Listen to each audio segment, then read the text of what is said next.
Hello everyone, it's Living Online here for Server.pro, and today I'll be showing you how to become a scout and kill titans in Minecraft.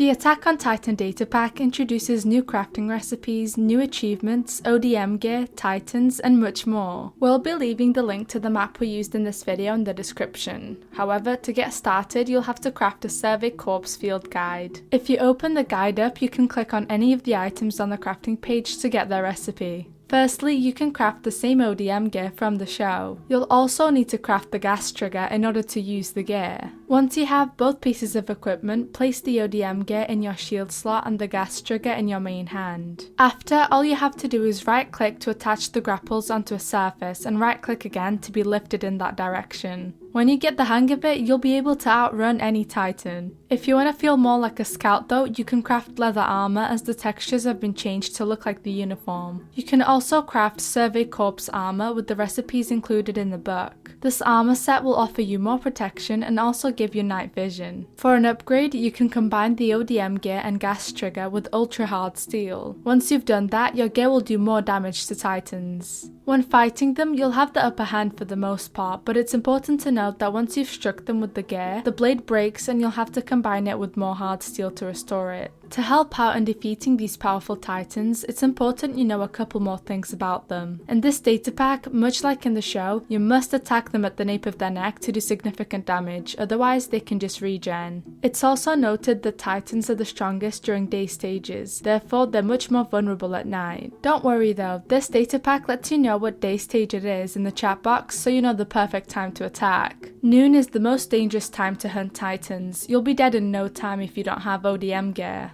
During dawn or dusk, the titans are still lethal but much calmer, so you can escape without ODM gear. Finally, night is the time with less activity. This is the time where you have the highest chance of defeating them. Do you have what it takes to kill a titan? Why don't you find out by downloading the data pack and trying it out for yourself?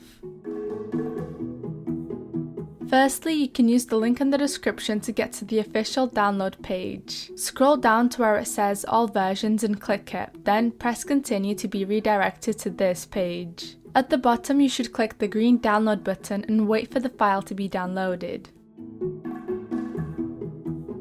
To make the next step easier, we recommend you move this zip to a place where you can easily access, for example, your desktop. Once you've done that, double-click the file to open it up. Inside, you'll need to choose whether you want the data pack for 1.16.5 or for 1.17.1 or above. I want to use it for 1.18.2, so I'll be dragging the 1.17 zip out onto the desktop. Below, you'll also see there are two resource pack options, one for 1.16.5 and one for 1.17.1 and above. Since I want to use it for 1.18.2, I'll once again be dragging out the 1.17 resource pack file onto my desktop.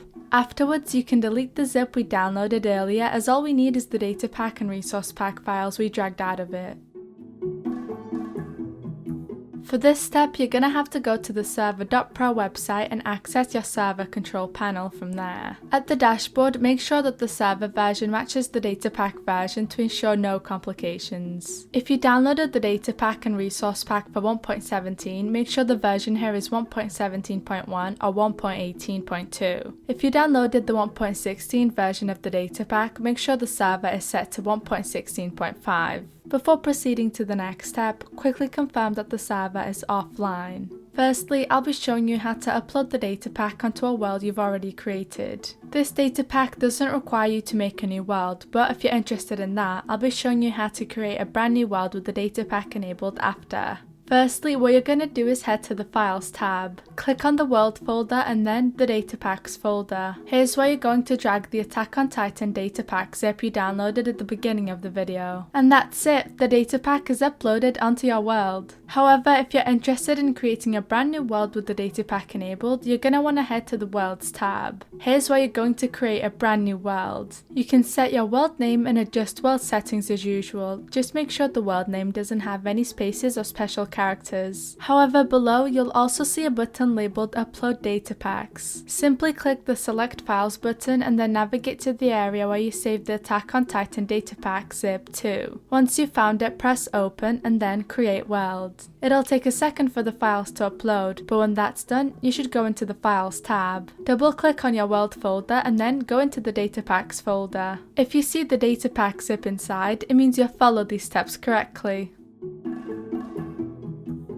Now that the data pack is uploaded onto the server, you'll have to make sure the required resource pack is also installed. To do that, you'll want to head back to the Files tab. Then open up the Server.properties file and look for the line saying Resource Pack. After the equals, you want to right click and paste the link to the required resource pack. We ourselves have uploaded that file to our Dropbox, so if you'd like you can use our link, it'll be in the description. Alternatively though, you can upload the resource pack to any website that supports creations of hot links and put your own hot link into the Server.properties file. Before continuing, make sure to press Save File to confirm the changes, and then all you have to do is log into your server to experience the new additions. You can do this by heading to the dashboard and copying the host name. Afterwards, quickly launch your Minecraft application, and when it's open, head to the multiplayer section. Click Add Server, and in the server address section, paste the host name. When you join the server, you'll be prompted with this pop-up asking if you want to download and install the required texture pack. We recommend pressing yes, so every time you join the server in the future, it'll be automatically enabled.